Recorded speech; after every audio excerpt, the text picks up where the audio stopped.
My ex fabricated cheating evidence, and my millionaire family disowned me without listening. 3 years later, they discovered the truth. But I already had a new life and rejected them all. I'm 28 years old.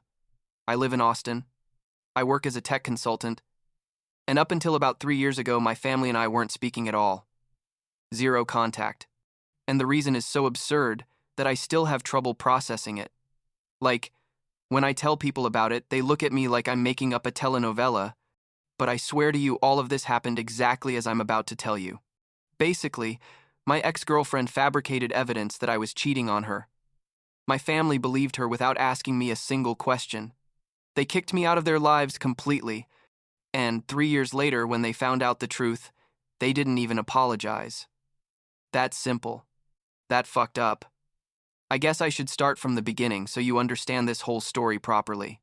I grew up in San Francisco, and when I say my family had money, they had money. My parents, James and Claire, own a chain of luxury, eco-friendly resorts. You know, those places where rich people go to feel good about themselves because they're saving the planet while paying $800 a night. We had this huge house in Pacific Heights, with a view of the bay and all that. I went to private schools my whole life. Knew all the children of the important families in the city. That type of environment where everyone knows everyone and appearances are basically the most important thing in the world. I have 2 siblings, Natalie, who's 2 years older than me, and Lucas, who's 4 years younger. Natalie was always the rebel of the family, like the one who questioned everything and fought with my parents over anything, while Lucas was like the perfect baby who never caused problems. I was in the middle, being the quiet son who did what was expected of me without making much of a fuss. I studied at Stanford because that's what was expected, got a decent job at a tech startup after graduating, and basically lived the life my parents had planned for me without thinking much about whether it was what I really wanted. When I was 25, I met Victoria at one of those boring charity galas my parents forced me to attend. She was exactly the type of girl my parents would approve of. Old money family. Studied at an Ivy League university, worked at some PR firm or whatever, always dressed perfectly, always saying the right things. And honestly, at first I liked her. Or at least I thought I did. She was pretty, smart, knew how to move in our social circle, and my parents absolutely adored her. Claire literally told me like 2 weeks into dating her that Victoria was perfect and not to let her go. Which now looking back should have been a giant red flag. But at the time, I just thought it was my mom being intense. Like always. We dated for 2.5 years, and honestly the first 6 months were good. But after that, the relationship became more and more about keeping up appearances than actually being together, you know what I mean? Victoria was always worried about how we looked in public, what events we attended, who saw us together, what photos we posted on social media. I remember once she made me delete a photo from Instagram because, according to her, my shirt didn't match her dress well, and it didn't project the right image. Seriously, those were her exact words. And I, like an idiot, deleted it without questioning anything, because I guess I thought that's how relationships worked in our world. Victoria's family was very connected with my parents in terms of business and social circles. Her dad was an investor in several projects, including some of my parents' resorts, and our families literally had dinner together like once a month. It was all very socially incestuous, that typical closed circle where the same 50 families control everything and everyone is related somehow. And I think that was part of the problem. Because Victoria and I weren't really a couple. We were more like a strategic alliance that benefited our families. Things between us started getting really tense like 6 months before everything exploded. Victoria became increasingly controlling and demanding, like she'd call me constantly if I didn't respond to her messages within 5 minutes. She'd get angry if I made plans without consulting her first. She was always checking my phone when I left it lying around. I told her several times that we needed to talk about this because I was feeling suffocated, but she always turned it around and made me feel like I was the problem, like I was being insensitive to her needs or something. And like a complete idiot, I believed it and tried to be a better boyfriend instead of realizing the whole thing was toxic. Fast forward to the day my life went to shit completely. It was a Saturday in March. I remember the exact date because it was my grandmother's birthday. There was a family dinner planned for that night. I was in my apartment working on some reports when Victoria showed up without warning, which was already weird because she always let me know before coming over. She came in furious, literally with tears running down her face, screaming about how could I do this to her, that she had given me everything, that I was a liar and a cheater. I had no idea what she was talking about, like I was completely confused, and when I asked her what was going on, she threw her phone in my face. On her phone were screenshots of supposed text messages between me and another girl. Super explicit messages talking about meeting at hotels, saying sexual things to each other. Basically clear evidence that I was having an affair. The problem was that I had never sent those messages. I didn't even know the girl whose number appeared there. I told Victoria this. I swore to her that I hadn't sent those messages, that it had to be some kind of error or something manipulated, but she wouldn't listen to me. She yelled that I was a liar, that she had clear proof, that everyone was going to know what type of person I was, and then she left, slamming the door. I stood there, holding my phone and trying to understand what the hell had just happened. I checked all my messages, my emails, my social media, everything, looking for some explanation. There was nothing. Those messages simply didn't exist on my phone, which made sense because I hadn't sent them. I tried calling Victoria, but she sent me straight to voicemail. I sent her like 20 messages trying to explain that this was a mistake, that we needed to talk about it, that please let me show her my phone to prove those messages weren't there. But she left me on read on all of them. 2 hours later, I got a call from Natalie, my sister. Her tone of voice was cold, almost robotic, and she said, "I need you to come to Mom and Dad's house right now. There's a family situation we need to resolve." I asked her what was going on, but she just told me to come immediately. I still didn't understand the magnitude of what was happening, so I thought maybe it was something with Grandma or a normal family problem, I don't know. I drove to my parents' house with my stomach in knots, because Natalie's tone had made me nervous, but I still wasn't connecting the dots. When I arrived at the house, Victoria was there. My parents were there. Natalie and Lucas were there. Everyone sitting in the living room like it was an intervention or a trial. And as soon as I walked through the door, my dad looked at me with an expression I'd never seen before, like pure contempt. And he said, "You have 5 minutes to explain yourself before I ask you to leave this house and not come back." I hadn't even closed the door completely. I still had my car keys in my hand, and they were already treating me like I was a criminal. Victoria started crying again and showed the screenshots to my parents. Claire, my mom, put a hand on Victoria's shoulder protectively, like comforting her as if she were her own daughter. My dad asked me if it was true, if I had cheated on Victoria. I told him no, that those messages were fake, that I had never sent them, that I didn't even know the girl from the other number. I took out my phone and tried to show it to him, but my dad didn't even look at it. He told me that obviously I had deleted the evidence from my phone, that he wasn't stupid, that Victoria had the screenshots, and that was enough proof. I tried to explain to them that screenshots could be manipulated, that there were apps to create fake conversations, that please review this carefully before accusing me of something so serious. But nobody was listening to me. Natalie interrupted me and said that Victoria's friend, Rachel, had also seen the messages on my phone at a party a few weeks ago, that there were witnesses that I was doing this.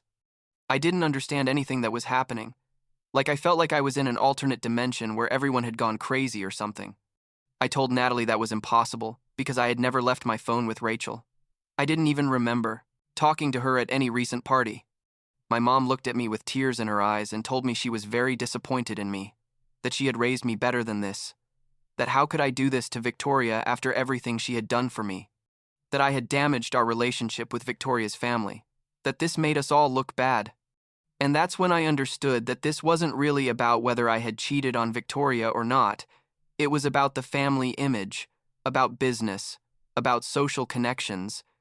Victoria came from an important family, and I had supposedly damaged that relationship, and that was unforgivable to them.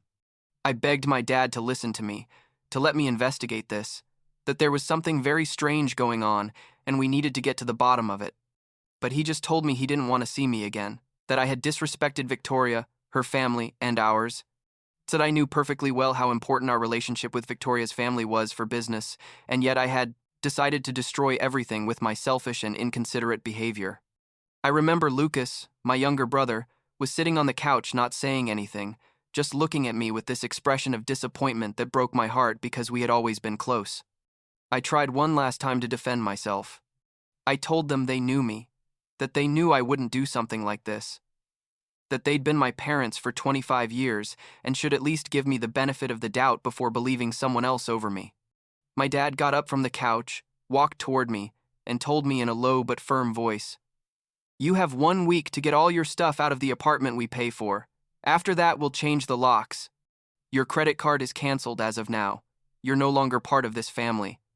I don't want to know anything about you until you're ready to admit what you did and apologize appropriately to Victoria and her family." And then he pointed to the door. I couldn't believe it. I couldn't process that my own parents were kicking me out of their lives without even investigating, without giving me the chance to prove my innocence, just because Victoria had shown some screenshots that could easily be fake. I looked at Natalie seeking some kind of support, but she just shook her head, like disappointed, and looked away. Lucas still wasn't saying anything.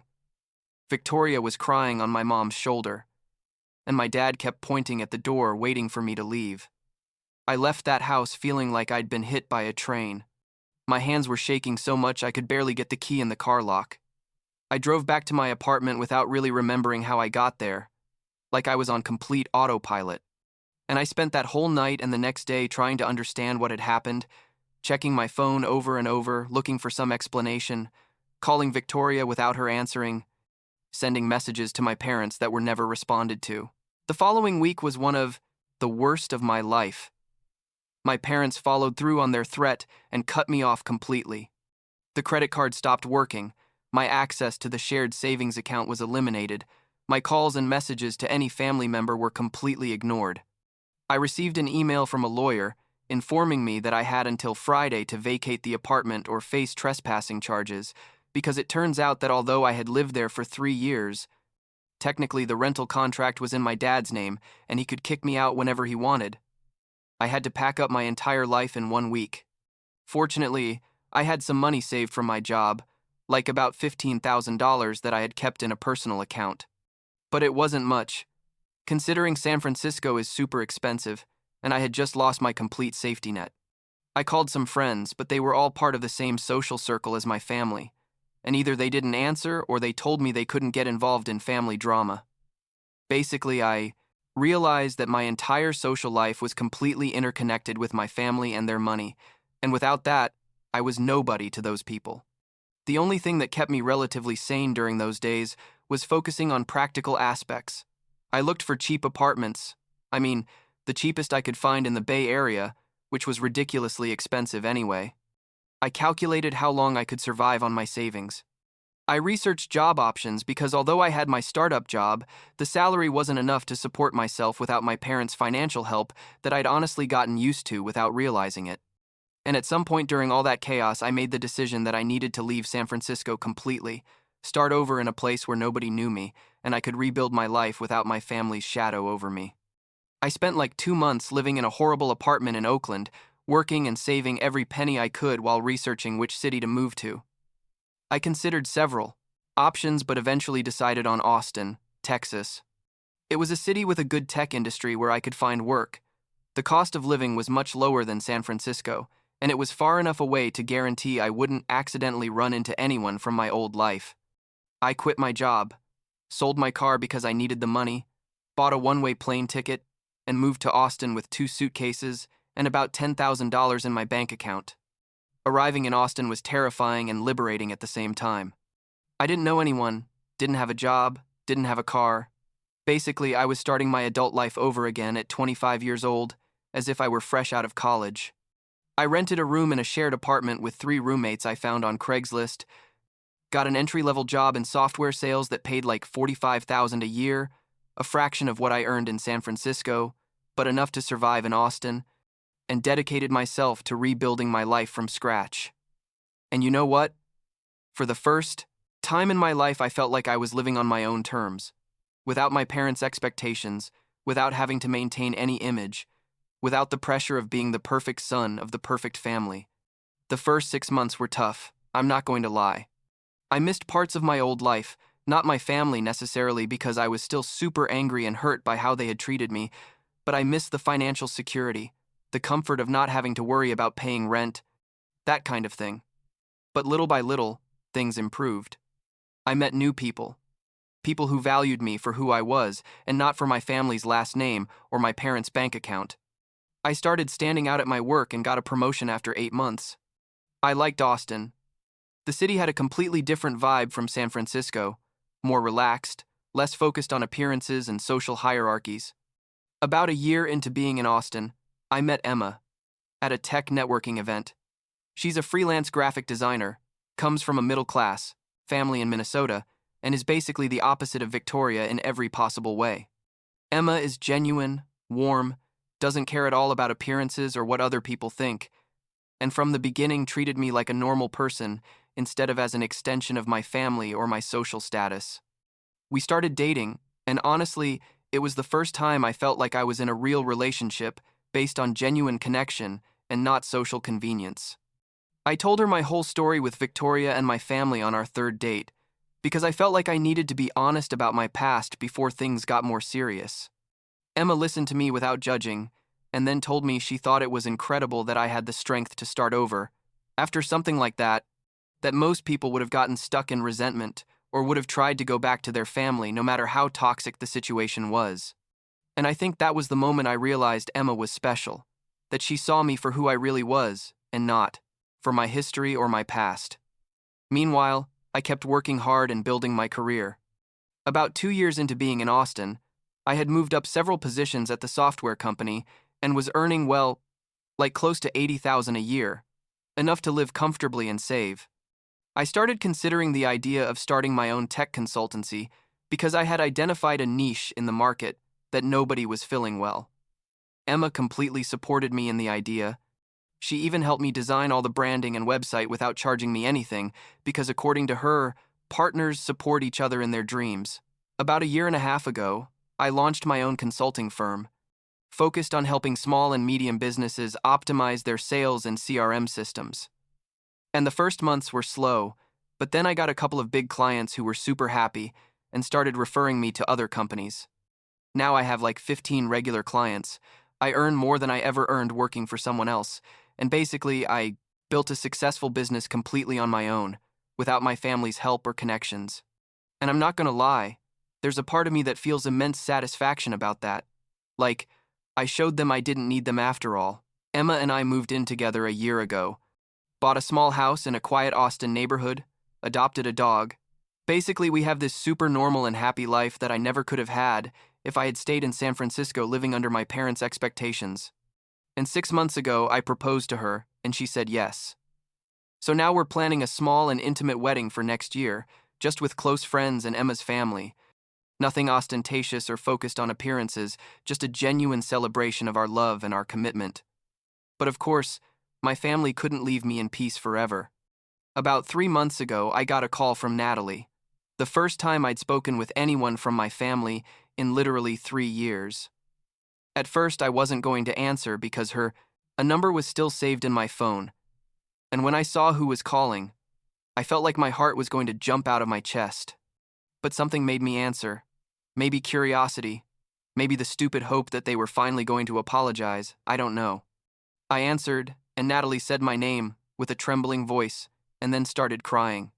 She told me that Rachel, Victoria's friend who had supposedly witnessed my cheating messages, had been feeling guilty all these years and had finally confessed the truth.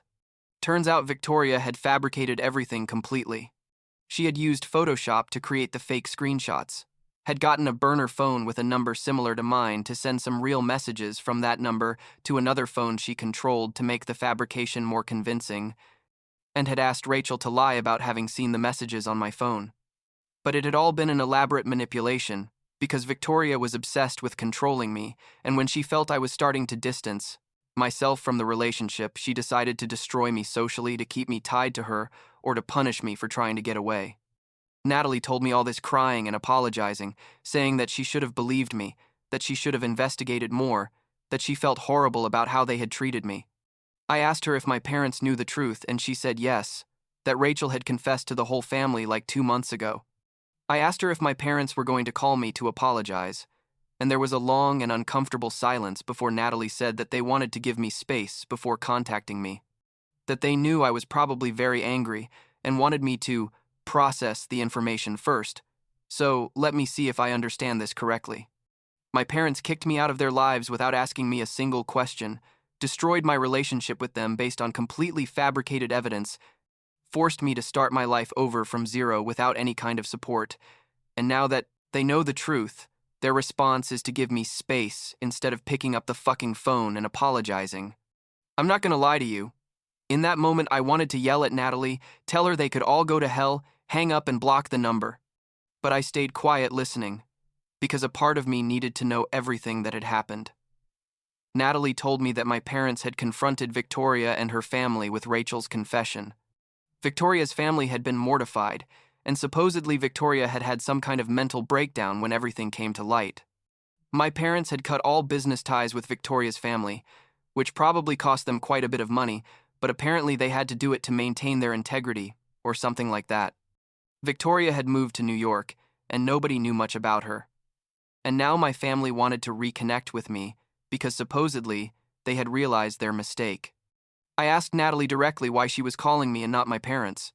There was another uncomfortable silence, and then she admitted that Lucas was getting married in 6 months, and the family wanted me to be present, that it would be weird to explain to all the guests why the older brother wasn't there, that they wanted to present an image of a united family, and that's when everything clicked.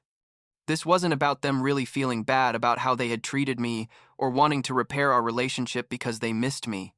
It was about appearances again, about how it would look if I wasn't at Lucas's wedding, about maintaining the facade of the perfect family that had always been more important to them than me.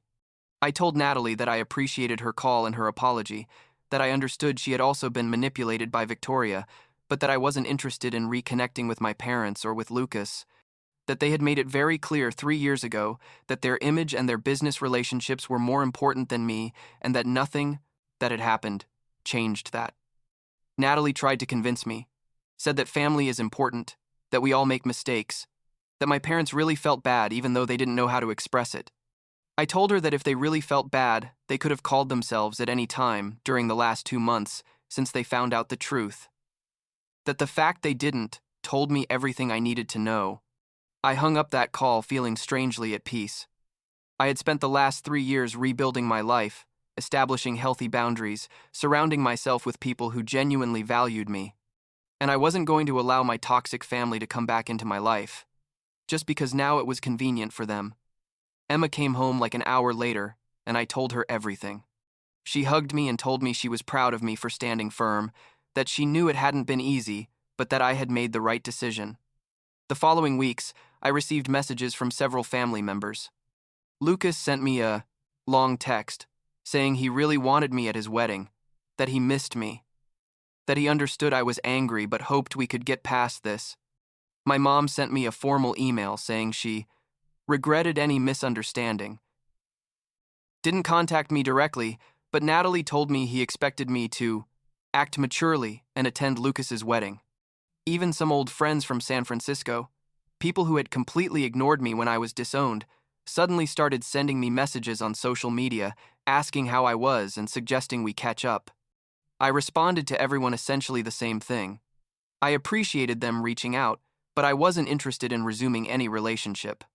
I told Lucas specifically that I wished him the best in his marriage, but that I wouldn't attend the wedding, that I hoped he understood, but if he didn't, that was okay too. I blocked my dad everywhere because after everything that had happened, he couldn't even lower his ego enough to apologize directly. I told my mom that a misunderstanding is when someone misinterprets a comment, not when your own parents discard you without investigating based on fabricated evidence, and that until she could really acknowledge what they did, I wasn't interested in having contact. The pressure increased as the wedding date approached. Natalie called me several times trying to convince me to reconsider. She sent me photos of Lucas and me when we were kids, like trying to appeal to my nostalgia or something. She told me my parents were willing to pay for my flight and hotel if money was the issue, which made me laugh because obviously they didn't understand this had nothing to do with money. Lucas called me personally 2 weeks before the wedding, almost begging me to attend, saying that he hadn't done anything wrong and it wasn't fair to punish him for what my parents did. I told him he was right, that he hadn't done anything wrong, but he also hadn't done anything good. He had sat in silence while my parents destroyed me and then spent 3 years without contacting me until he needed something from me. The wedding happened without me. Natalie sent me some photos afterward, I guess trying to make me feel bad for missing the event. But honestly, they only reinforced my decision. Everyone looked perfectly put together in the photos, with their expensive suits and their fake smiles, looking exactly like the perfect San Francisco family they had always wanted to project.